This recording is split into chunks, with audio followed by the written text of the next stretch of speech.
내 길은 너희의 길보다 높으며. 이사야 55장 1절에서 13절 말씀입니다. 오호라, 너희 모든 목마른 자들아, 물로 나아오라. 돈 없는 자도 오라. 너희는 와서 사 먹되 돈 없이 값 없이 와서 포도주와 젖을 사라. 너희가 어찌하여 양식이 아닌 것을 위하여 은을 달아주며 배부르게 하지 못할 것을 위하여 수고하느냐. 내게 듣고 들을지어다. 그리하면 너희가 좋은 것을 먹을 것이며 너희 자신들이 기름진 것으로 즐거움을 얻으리라. 너희는 귀를 기울이고 내게로 나와 들으라. 그리하면 너희의 영혼이 살리라. 내가 너희를 위하여 영원한 언약을 맺으리니 곧 다윗에게 허락한 확실한 은혜이니라. 보라, 내가 그를 만민에게 증인으로 세웠고 만민의 인도자와 명령자로 삼았나니, 보라, 내가 알지 못하는 나라를 내가 부를 것이며 너를 알지 못하는 나라가 내게로 달려올 것은 여호와 내 하나님 곧 이스라엘의 거룩하신 이로 말미암음이니라. 이는 그가 너를 영화롭게 하였느니라. 너희는 여호와를 만날 만한 때에 찾으라. 가까이 계실 때에 그를 부르라. 악인은 그의 길을, 불의한 자는 그의 생각을 버리고 여호와께로 돌아오라. 그리하면 그가 긍휼히 여기시리라. 우리 하나님께로 돌아오라. 그가 너그럽게 용서하시리라. 이는 내 생각이 너희의 생각과 다르며 내 길은 너희의 길과 다름이니라. 여호와의 말씀이니라. 이는 하늘이 땅보다 높음같이 내 길은 너희의 길보다 높으며 내 생각은 너희의 생각보다 높으니라. 이는 비와 눈이 하늘로부터 내려서 그리로 되돌아가지 아니하고 땅을 적셔서 소출이 나게 하며 싹이 나게 하여 파종하는 자에게는 종자를 주며 먹는 자에게는 양식을 줌과 같이 내 입에서 나가는 말도 이와 같이 헛되이 내게로 되돌아오지 아니하고 나의 기뻐하는 뜻을 이루며 내가 보낸 일에 형통하리라. 너희는 기쁨으로 나아가며 평안히 인도함을 받을 것이요 산들과 언덕들이 너희 앞에서 노래를 바라고 들의 모든 나무가 손뼉을 칠 것이며 잣나무는 가시나무를 대신하여 나며 화석류는 찔레를 대신하여 날 것이라. 이것이 여호와의 기념이 되며 영영한 표징이 되어 끊어지지 아니하리라. 할렐루야. 우리 하나님께 감사와 영광의 박수를 드리겠습니다. 우리 함께 한번 기도하시고 하나님 말씀 보겠습니다. 사랑하는 아버지, 은혜를 감사합니다. 오늘도 주님의 임재 앞에 우리가 서 있습니다. 부족한 죄인이 감히 하나님 말씀을 들고 전할 때 오직 하나님의 음성만이 정결하게 전해지게 하여 주옵소서. 예수님의 이름으로 기도했습니다. 아멘.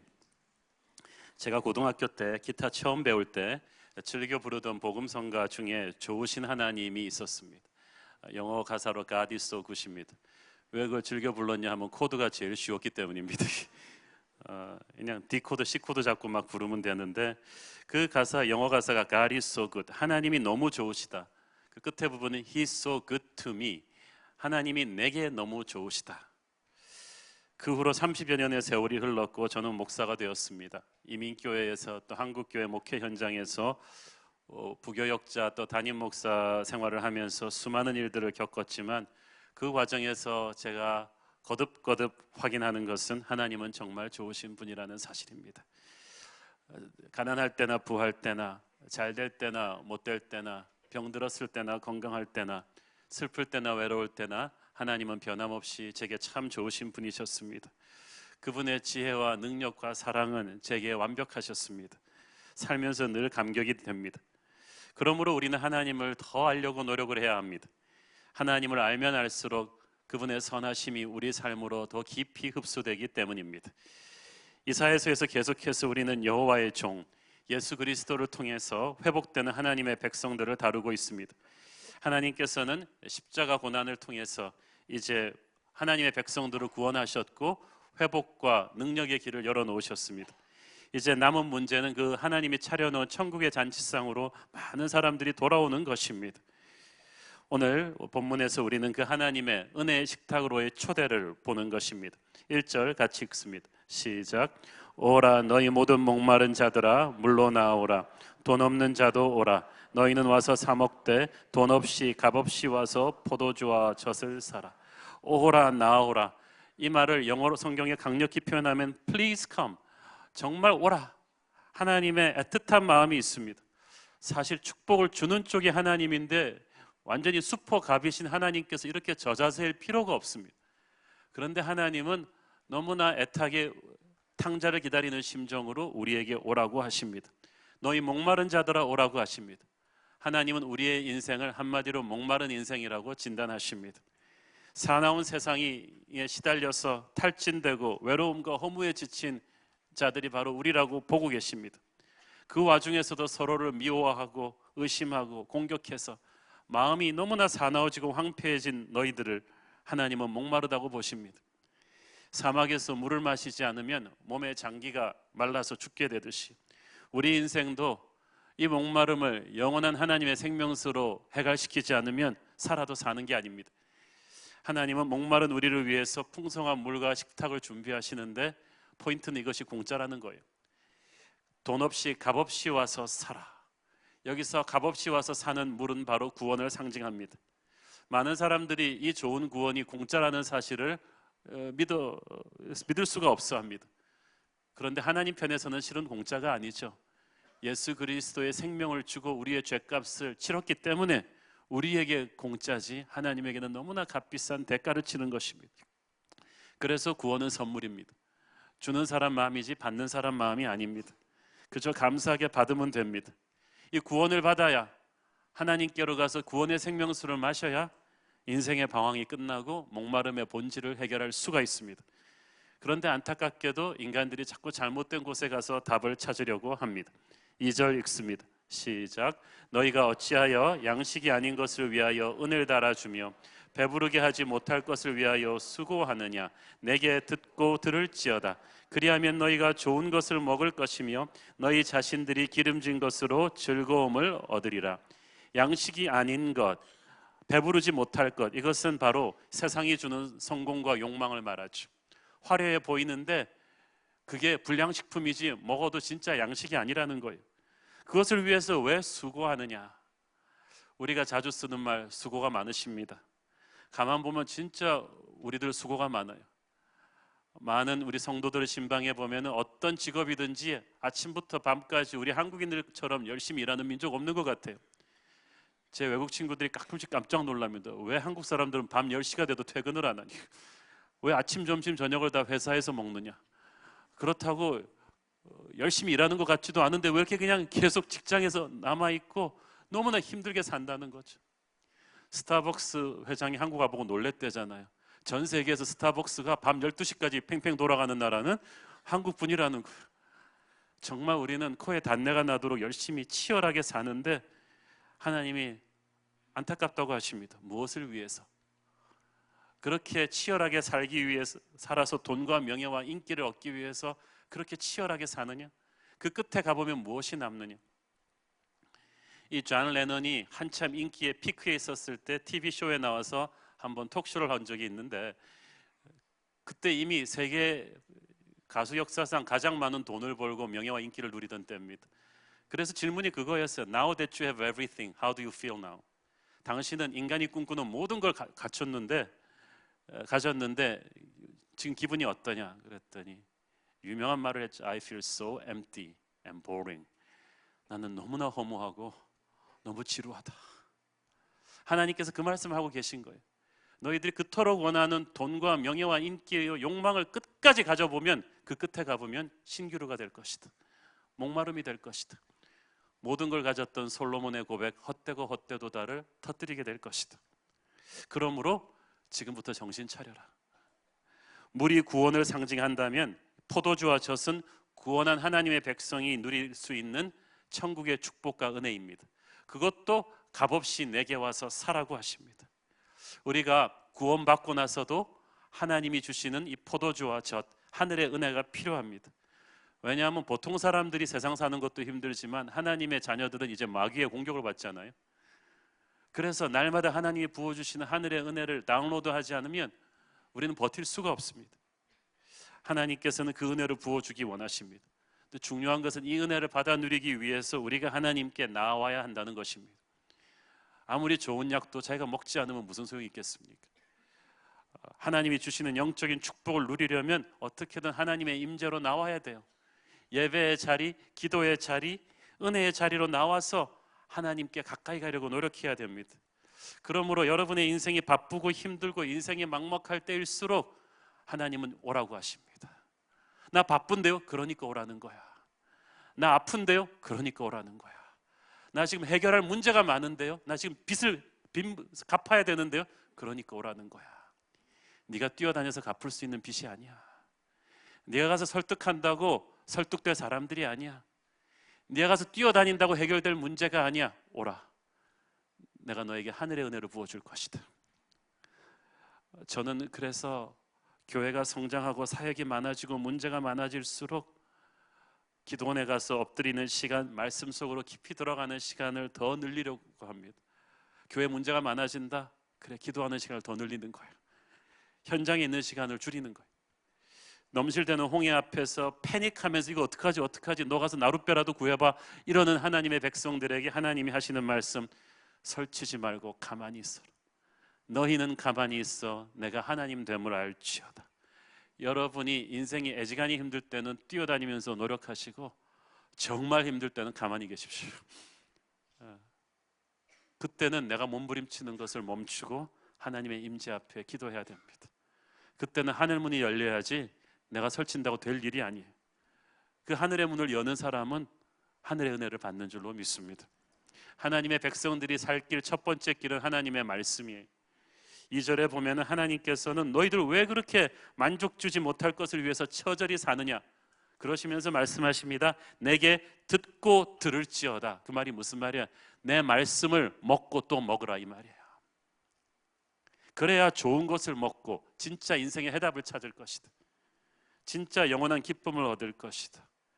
여러분, 세상이 주는 음식이 우리에게 영원한 기쁨과 해답을 주질 않습니다. 차는 휘발유를 먹고 가는 거지 오렌지 주스를 먹고 가는 게 아니에요. 우리는 하나님의 말씀을 먹고 살도록 만들어졌어요. 그래서 사람은 떡으로만 살 것이 아니요 오직 하나님의 입에서 나오는 말씀으로 사는 것입니다. 3절에도 보면 보세요. 3절 읽습니다. 시작.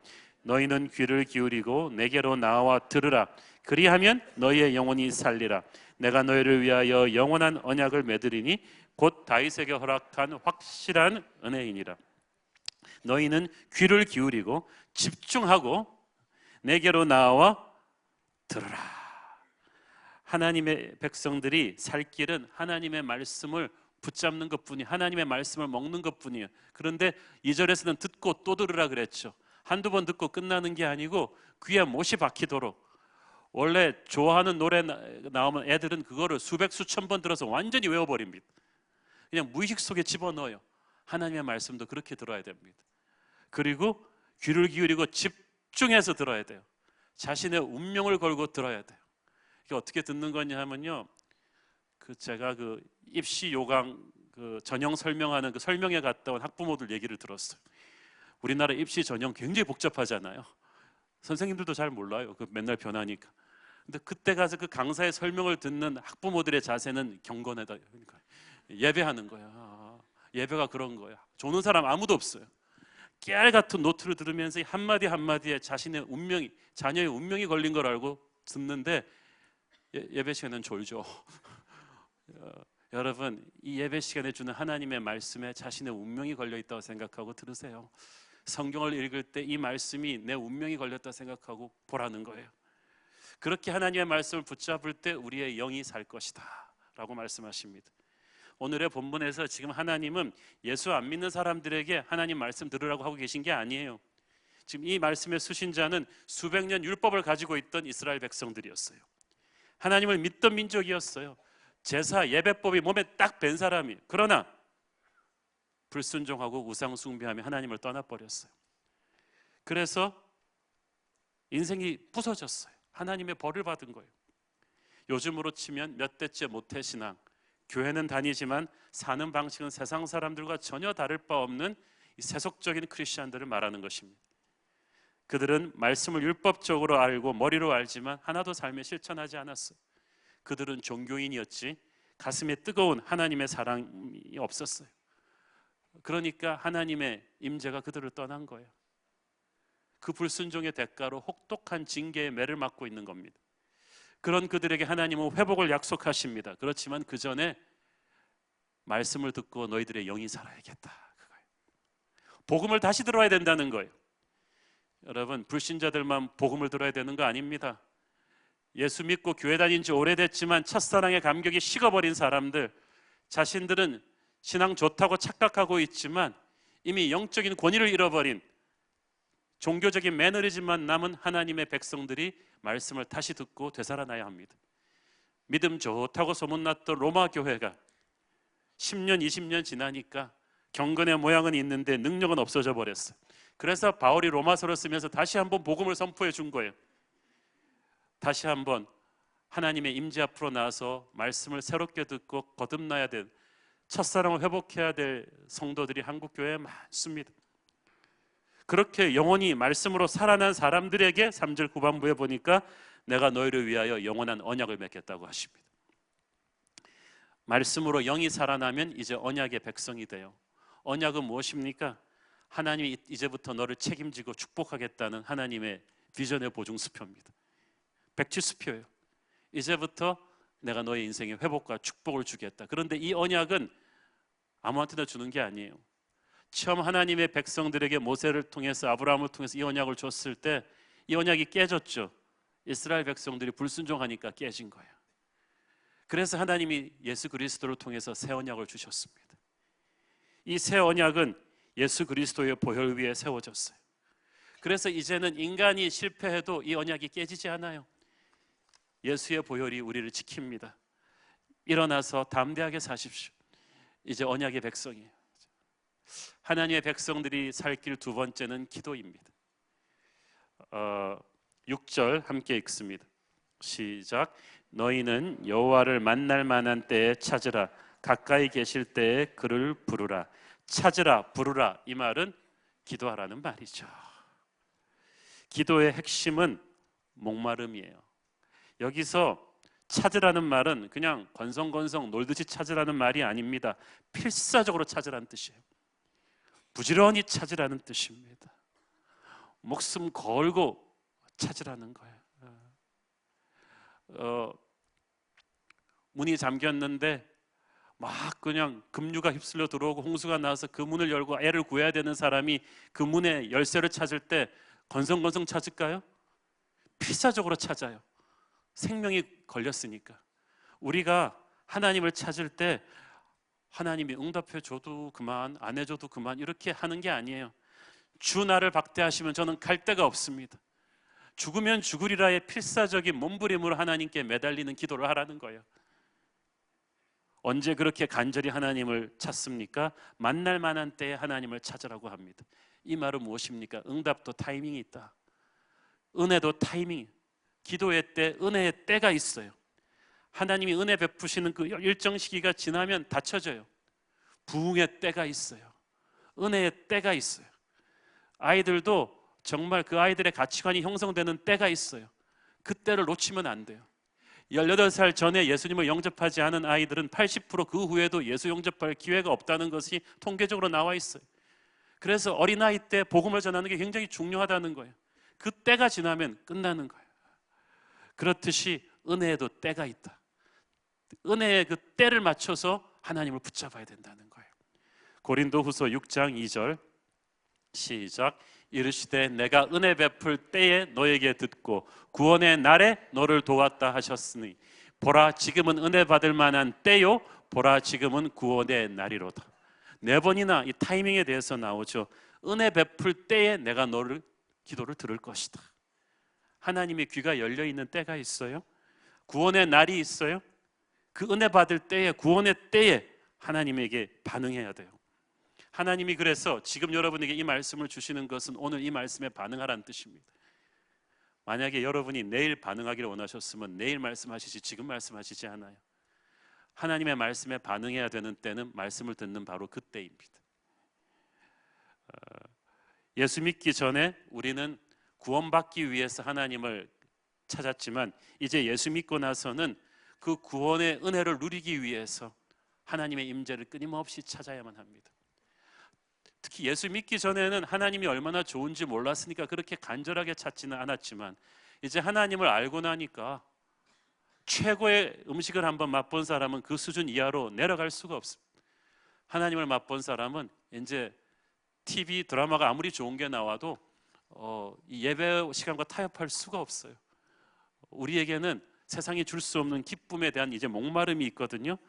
그래서 끊임없이 이제 그를 찾아 기도하게 되는 거예요. 그래서 기도는 그냥 누가 강압해서 하는 게 아니라 기도가 말이 없습니다. 기도가 그냥 목마르게 되는 거예요. 가까이 계실 때 그를 부르라고 했습니다. 여기서 부른다는 말은 큰 소리로 간절하게 부른다는 거예요. 진짜 기도는 아까 간절히 한다고 했죠. 큰 소리로 하는 거예요. 이렇게 기도할 때는 언제요? 하나님이 가까이 계심을 느낄 때. 기도 많이 하는 사람은요, 하나님이 가까이 계시다고 느낍니다. 우리 곁을 가까이 스치시면서 하나님이 초대의 말씀을 주시고 기다리시는 때가 있어요. 하나님께서 내 바로 옆에서 말씀하시는 때가 있어요. 홍아, 지금이 네가 은혜 받을 때야. 지금이 네가 말씀을 들을 때야. 지금 기도할 때야. 네가 지금 엎드리면 내가 시간을 내고 마음을 열어서 이 기도의 자리에 나오면 내가 은혜를 부어줄 거야. 내가 살려줄 거야. 내가 고쳐줄 거야. 너의 병을 치료해주고 너의 막힌 숨통을 열어주며 너를 해롭게 하는 사람들로부터 너를 지켜주며 너에게 영적인 혀를 뚫어줄 거야. 지금 이때야 라고 하시는 때가 있어요. 바로 그때 하나님 붙잡아야 돼요. 그때가 여러분 운전하다가 갑자기 기도해야 될 때를 느낄 때가 있어요. 살면서 갑자기 그걸 느낄 때가 바로 가서 기도하셔야 될 때예요. 하나님은 늘 우리의 주변 가까운 곳에 계세요. 그런데 영적으로 눈이 어두워지면 그걸 알지를 못해요. 가까이 계신 하나님을 알고 느낄 수 있는 유일한 방법은 하나님께 간절히 기도하는 거예요. 하나님을 찾고 하나님을 부르는 것입니다. 기도하는 사람은 자기 바로 가까이에서 하나님이 자기를 인도하는 걸 느껴요. 하나님의 보호하시는 걸 느껴요. 근데 기도하지 않는 사람은 하나님이 멀리 있다고 생각해요. 하나님이 어디 있는지 도무지 알지 못합니다. 기도 안 한다는 뜻이죠. 그러나 그리고 믿음의 길을 떠나기도 해요. 왜냐하면 하나님을 느끼지 못했기 때문이죠. 그러나 기도함으로써 하나님의 임재를 가까이 느끼는 사람은 어떤 환난 가운데서도 하나님을 의지하는 믿음을 유지합니다. 기도야말로 우리의 신앙을 강하게 유지시켜주는 지렛대인 줄로 믿습니다. 이 기도끈을 놓지 마세요. 하나님의 백성들이 살 길 세 번째는 회개입니다. 우리가 하나님께로 돌아오기를 하나님이 초대하시는데 조건이 있어요. 죄를 버리고 와야 돼요. 7절 읽습니다. 시작. 악인은 그의 길을, 불의한 자는 그의 생각을 버리고 여호와께로 돌아오라. 그리하면 그가 긍휼히 여기시리라. 우리 하나님께로 돌아오라. 그가 너그럽게 용서하시리라. 자, 여러분 비행기를 타요. 그렇지만 우리 모두가 공항 가서 비행기 탈 때 어김없이 거쳐야 되는 곳 금속탐지대입니다. 비행기는 타요. 그렇지만 무기류, 폭발류, 화장품도 액체 가득 든 거 이런 거 다 버리고 가야 돼요. 거룩하신 하나님과 교제하기 위해서도 우리도 죄를 버리고 가야 돼요. 불편하죠. 그래도 버려야 돼요. 악인의 길과 불의한 생각을 옆에 놔두고 가는 게 아니라 버리고 오라고 하십니다. 하나님은 모든 죄가 생각에서부터 비롯된다는 걸 알기 때문에 세상이 만들어준 가치관과 생각과 생활 패턴 자체를 싹 버리고 하나님의 임재 앞으로 나오라고 하십니다. 여러분, 우리가 복음을 가르칠 때 하나님의 거룩과 사랑을 동시에 가르쳐야 돼요. 근데 사람 기분 나쁘게 하기 싫으니까 우리는 하나님의 사랑만 강조해요. 그러나 하나님의 거룩이 없는 사랑은 없는 거예요. 그래서 하나님이 사랑하시지만, 하나님이 죄인을 사랑하시지만 앞에서 죄자는 떼고 오기를 원하십니다. 죄의 길을 가고 있다면 돌아서셔야 돼요. 죄의 생각을 품고 있다면 그 생각을 버려야 돼요. 이 죄를 버리느냐 안 버리냐는 그 사람의 영적인 운명을 극과 극으로 가릅니다. 에스겔서 18장 31절 시작. 너희는 너희가 범한 모든 죄악을 버리고 마음과 영을 새롭게 할지어다. 이스라엘 족속아, 너희가 어찌하여 죽고자 하느냐? 우리가 새롭게 하소서 새롭게 하소서 하는데 새롭게 받기를 원한다면 죄를 버려야 돼요. 죄악을 버려야 영이 새로워져요. 회개하지 않고 죄를 그대로 끌고 안고 가면 죽게 됩니다. 간단히 말해서 회개는 버리는 것과 채우는 것 두 개죠. 내 옛사람을 버리고 성령의 새 사람을 채우는 거예요. 그래서 성경 곳곳에 보면 하나님이 하나님의 백성을 축복하시고 병을 고쳐주시고 그 운명을 죽음에서 생명으로 바꿔주시는 터닝 포인트에 반드시 요구하시는 게 있는데 그게 회개예요. 병이 아파서 몸을 치료해 주길 원하시는데 하나님은 회개부터 시켜요. 전쟁에서 막 적군한테 포위돼서 죽겠는데 일단 회개부터 시킵니다. 우리는 눈에 보이는 문제 해결을 원하는데 하나님은 우리의 영이 잘 되기를 원하세요. 회개가 제일 중요한 거예요. 회개하면 죄가 씻겨나가고 그때부터 축복의 강물이 흘러들어옵니다. 사도행전 3장 19절 시작. 그러므로 너희가 회개하고 돌이켜 너희 죄 없이 함을 받으라. 이같이 하면 새롭게 되는 날이 주 앞으로부터 이를 것이요. 회개를 해야, 회개는요 마치 우리 수도꼭지에 수도를 여는 것과 같아요. 이미 물은 수도 파이프에 가득 차 있는데 이걸 열어 제치는 것이 바로 진실한 회개입니다. 그래서 하나님의 축복이 흘러드는 걸 막고 있는 건 우리의 강박한 마음이에요. 회개하지 않는 그 불순종이 축복의 강물을 막고 있어요. 회개하면 축복의 강물이 주 앞으로부터 흘러들어온다. 새롭게 될 것이다. 회개 없는 치유는 없어요. 회개 없는 회복은 없어요. 회개 없는 힐링은 없는 거예요. 회개하는 자에게 하나님은 긍휼히 여기실 것이고 너그럽게 용서하실 것이라고 약속하십니다. 그런데 마귀는 우리가 죄를 자백하고 회개하면 하나님한테 혼날 거라고 합니다. 그러나 하나님은 혼내기 위해 회개하라는 것이 아니라 용서하고 치유하기 위해 회개하라는 줄로 믿습니다. 그래서 하나님 앞에 가서 죄를 고백 안 하고 회개 안 하겠다는 건 의사 앞에 가서 자기 아픈데 의사가 어디가 아프세요? 그러면 맞춰봐요. 그러면서 막 얘기 안 한 것 똑같은 거예요.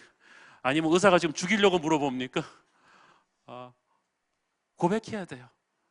인정해야 돼요. 그래야 우리는 살아나는 줄로 믿습니다. 다른 길은 없어요. 하나님은 말씀을 붙잡고 기도하며 회개하는 백성에게 차원이 다른 축복을 약속하십니다. 8절 9절 읽습니다. 시작. 이는 내 생각이 너희의 생각과 다르며 내 길은 너희의 길과 다름이니라. 여호와의 말씀이니라. 이는 하늘이 땅보다 높음같이 내 길은 너희의 길보다 높으며 내 생각은 너희의 생각보다 높음이니라. 아멘. 하나님의 백성들이 하나님의 이 축복의 말씀을 듣고도 믿지 않았어요. 두 가지를 의심했어요.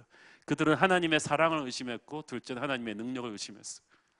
첫째, 하나님의 사랑. 자기들도 이게 양심은 있어서 자기들 같은 죄인을 어떻게 하나님이 용서해 주실까? 물음표예요. 자기 같으면 절대 용서 안 하거든요. 자기 같은 사람. 하나님이 진짜 용서해 준대? 하나님의 사랑을 의심했고 둘째는 하나님의 능력이에요. 저 강성한 바벨론을 어떻게 무너뜨리고 우리를 해방시켜줘? 그걸 물어보는 거예요. 그리고 해방시켜 준다 한들 이미 우리는 모든 이스라엘 백성들이 바벨론 제국 아시아부터 유럽, 아프리카까지 전 세계에 뿔뿔이 흩어져서 70년이 지난 거예요. 70년이면 2세대, 2세대, 3세대가 지난 거예요.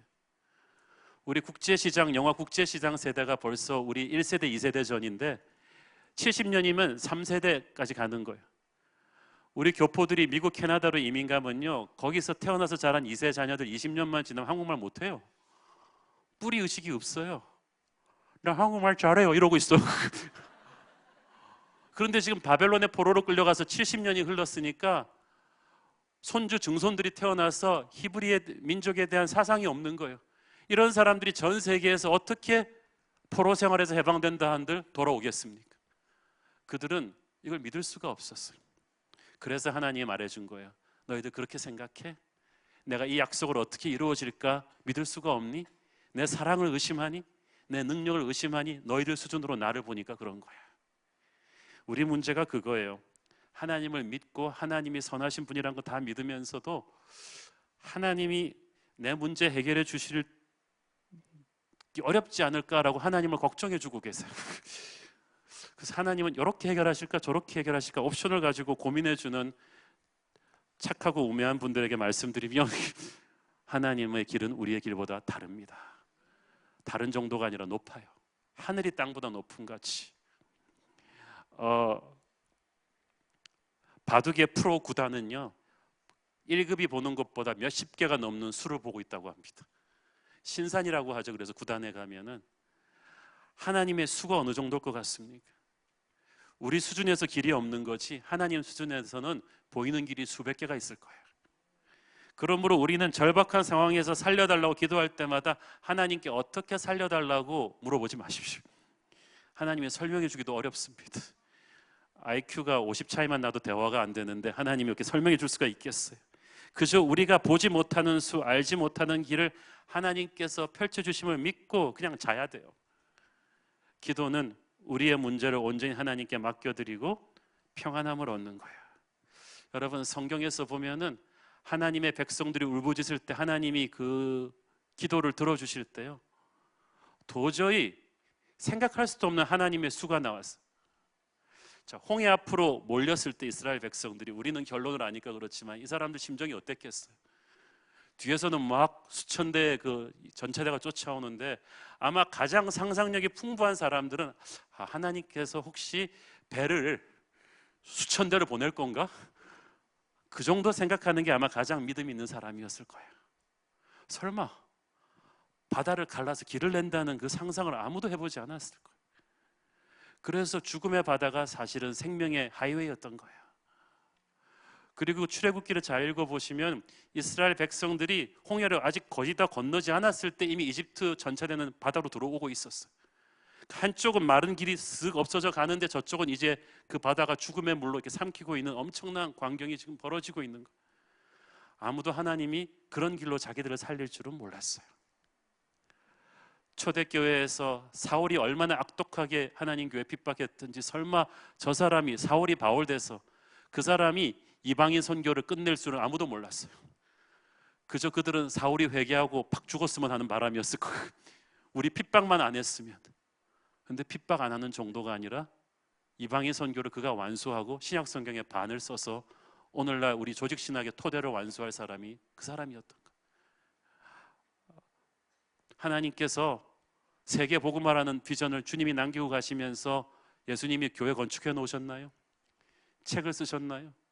예산을 한 수백조 남기고 가면서 이걸로 세계 복음화 시켜라고 하셨나요? 꼴랑 12명 이상한 사람 딱 남겨두고 가셨어요. 그런데 건물도 없고 지식도 없고 겁도 많고 그러던 사람들을 하나님이 쓰셔서 한 세대 만에 로마 제국에 복음의 불을 붙였습니다. 하나님의 길은 우리의 길보다 높습니다. 우리는 살아가면서 그 간증을 많이 하게 될 것입니다. 그래서 믿음이 성숙한 사람은 아예 그거를 전제하고 삽니다. 오늘도 하나님은 이 나를 어떻게 놀래주실까? 그래서 인생이 자기가 원하는 대로 풀리지 않아도 결코 섣불리 좌절하지 않아요. 사랑하는 여러분, 우리가 살면서 얼마나 우리가 이해할 수 없는 힘들고 어려운 폭풍 속으로 들어갑니까? 내가 꼭 이 사람과 같이 하나님의 일을 해야 된다는 사람이 떠나버려요.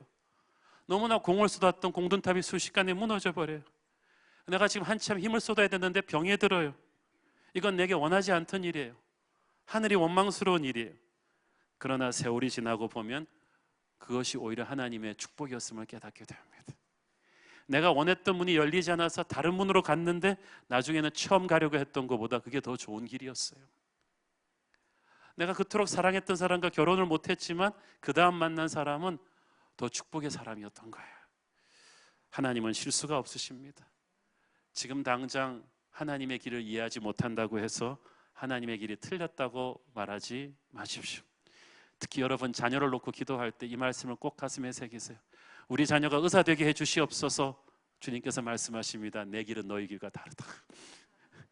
하늘이 땅보다 높은 같이 나의 생각은 너희 생각과 다르다. 네 아들 어느 대학 가게 해달라고 기도하지 마라. 어느 직업 갖게 해달라고 기도하지 마라. 나는 너의 자녀를 다니엘처럼 에스더처럼 하늘의 별처럼 마지막 시대를 깨우는 글로벌 인물로 쓸 것이다. 너의 편협한 야심으로 네 자녀의 미래를 막지 마라. 저는 우리 아이 위해서 기도할 때마다 하나님이 계속 그 말씀하시는 걸 느낍니다. 내 길은 너희 길과 다르다. 할렐루야. 회복된 하나님의 백성들에게 하나님이 4가지 특권을 주시죠. 첫째는 예수님이 그 인생을 책임지십니다. 4절 읽습니다. 시작. 보라, 내가 그를 만민에게 증인으로 세웠고 만민의 인도자와 명령자로 삼았나니. 하나님께서 이제 예수님께서 우리를 인도하시고 명령하신다고 하십니다. 쉽게 말해서 주님이 내 인생 책임지겠다는 거예요. 옛날에는 내가 내 인생 책임져야 되니까 스트레스가 많았는데 이제는 주님이 책임지시니까, 준말로 주책, 주님이 책임지시니까 나는 담대하게 살 수가 있는 거예요. 어떤 힘든 길을 갈 때도 주님이 함께 인도하시니까 두렵지 않아요. 둘째로 하나님이 부흥의 바람을 내게 불게 해 주십니다. 5절 시작. 보라, 네가 알지 못하는 나라를 네가 부를 것이며 너를 알지 못하는 나라가 내게로 달려올 것은 여호와 내 하나님 곧 이스라엘의 거룩하신 이로 말미암음이니라. 이는 그가 너를 영화롭게 하였음이니. 이것은 신약 교회의 부흥에 대한 하나님의 예언입니다. 항상 자기 민족밖에 모르고 살았던 이스라엘에게 이제 하나님의 성령이 임하니까 온 열방으로 나가는 세계 복음화가 그들을 통해서 시작됩니다. 지난주에 설교 마지막 부분에서 저는 저희 교회에게 주셨던 하나님의 글로벌 비전을 나누었습니다. 새로운 교회는 우리 한국만의 교회가 아니라 글로벌 시대, 통일 한국의 시대, 중국과 이슬람 선교를 품에 안는 그런 교회가 될 것입니다. 지금도 알지 못하던, 우리가 알지 못했던 사람들이 매주 교회로 등록하고 계신데 우리는 우리의 한계를 넘어서 세계 복음화로 나서게 될 거예요. 복음은 우리의 한계를 넘어서게 합니다. 엄청난 마귀의 방해 공작에도 불구하고 하나님이 주시는 부흥의 바람이 우리가 알지 못하는 하나님의 백성들을 우리에게로 데려올 것입니다. 이 부흥은 하나님의 은혜입니다. 이는 그가 너를 영화롭게 하였음이니라. 하나님이 부어주시는 부흥을 우리는 겸손하게 감격으로 받아야만 합니다. 세 번째로 이제 하나님의 백성의 삶에서는 말씀이 성취가 됩니다. 11절 읽겠습니다. 시작. 내 입에서 나가는 말도 이와 같이 헛되이 내게로 되돌아오지 아니하고 나의 기뻐하는 뜻을 이루며 내가 보낸 일에 형통함이니라. 자, 회복된 하나님의 백성들의 인생에서는요, 하나님의 말씀이 하나도 땅에 떨어지지 않고 우리 삶에서 이제 이루어지기 시작합니다. 오늘 들은 설교 말씀들 여러분 본당 나가면서부터 이루어질 거예요. 아멘으로 특별히 화답하신 분들에게 이루어질 거예요. 아무리 암담한 현실이라고 해도, 답이 보이지 않는 미래라고 해도 하나님은 우리가 모르는 사람들을 보내셔서 우리를 도와주실 거예요. 뜻밖의 수단들을 통해서 이루실 것입니다. 그래서 회복된 하나님의 백성들은 하루하루가 흥분이 됩니다. 오늘은 하나님의 어떤 말씀의 성취가 내게 이루어질 것인가. 그러면 말씀 공부가 지루하지가 않죠. 저희 교회 새벽기도 큐티 본문과 주일 설교 본문은 제가 강해 설교를 하니까 기본적으로 석 달 전, 아무리 빨라도 한 달, 두 달 전에 다 세팅이 됩니다. 그런데 요즘 보면요, 그날의 본문이 어떻게 그렇게 기가 막히게 자기 인생과 맞아떨어든지 모르겠다, 그 말하는 교인들이 계십니다. 설교하는 저도 깜짝깜짝 놀라는 때가 있습니다. 주님께서 세팅하신 거예요, 그렇게. 여러분, 오늘의 설교 말씀과 본문도 우연이 아닌 줄로 믿습니다. 저는 여러분 인생 어떤지 몰라요. CCTV 안 달았어요. 그렇지만 하나님이 아세요. 말씀은 내 인생과 상관없는 추상적인 것이 아닙니다. 받는 즉시 내 삶 속으로 뚫고 들어와서 현실로 연결되는 살았고 운동력 있는 말씀인 줄로 믿습니다. 여러분이 예배 오기 전에 갖고 있던 그 고질적인 고민과 슬픔과 아픔을 주님이 알고 아시고 이 말씀을 주신 거예요. 이 말씀이 하나도 땅에 떨어지지 아니하고 하나님의 기뻐하신 뜻을 본당 나가는 즉시 여러분의 삶에서 이루어지실 줄을 믿으십시오. 믿는 자의 인생은 말씀이 성취되는 삶입니다. 그 인생은 하늘의 기쁨으로 충만한 거예요. 12절 시작. 너희는 기쁨으로 나아가며 평안히 인도함을 받을 것이요 산들과 언덕들이 너희 앞에서 노래를 바라고 들의 모든 나무가 손뼉을 칠 것이며. 나무가 손뼉을 친대요. 반지의 제왕 거기 막 나무에 그게 뭐 술 먹었나 이렇게, 그게 아니라 하나님의 기쁨이 말씀 듣고 회개하고 기도 응답 받고 변화된 하나님의 백성들 안에 폭발하니까 온 세상이 노래하고 춤추는 것처럼 보이는 거예요. 현실은 안 바뀌었어요. 내 영혼이 바뀐 거예요. 세상은 항상 우울해요. 슬퍼요. 그렇지만 하나님의 사람은요, 회개하고 은혜 받고 변화받은 하나님의 사람에게는 천국의 기쁨이 가득 찹니다. 13절에 보니까 이것이 여호와의 기념이 된다 그랬어요. 이렇게 하나님의 기쁨으로 가득 찬 삶이 변한 하나님의 백성들의 그 삶이 하나님이 살아계시다는 기념, 증거가 된다는 거예요. 새로운 교회는 왜 새로운 교회냐? 이렇게 성령으로 새롭게 변화받은 하나님의 백성들의 스토리가 쌓이니까 그게 새로운 교회인 줄로 믿습니다. 성령께서 오늘도 저와 여러분을 말씀으로 살리시고 새롭게 회복시킬 줄을 믿습니다. 기도하겠습니다. 좋으신 하나님, 은혜를 감사합니다. 비록 지금은 어두운 밤을 지난다 할지라도 하늘이 땅보다 높음 같은 하나님의 놀라운 섭리가 우리를 인도할 줄을 믿습니다. 오늘 말씀이 이 본당을 나서는 즉시 우리 삶에서 이루어지고 병든 자를 회복하고 치유하고 일으키며 우리의 삶에 꽉 막혔던 영적인 혈들을 뚫어내며 소망의 미래를 열어 주시옵소서. 예수님의 이름으로 기도했습니다. 아멘.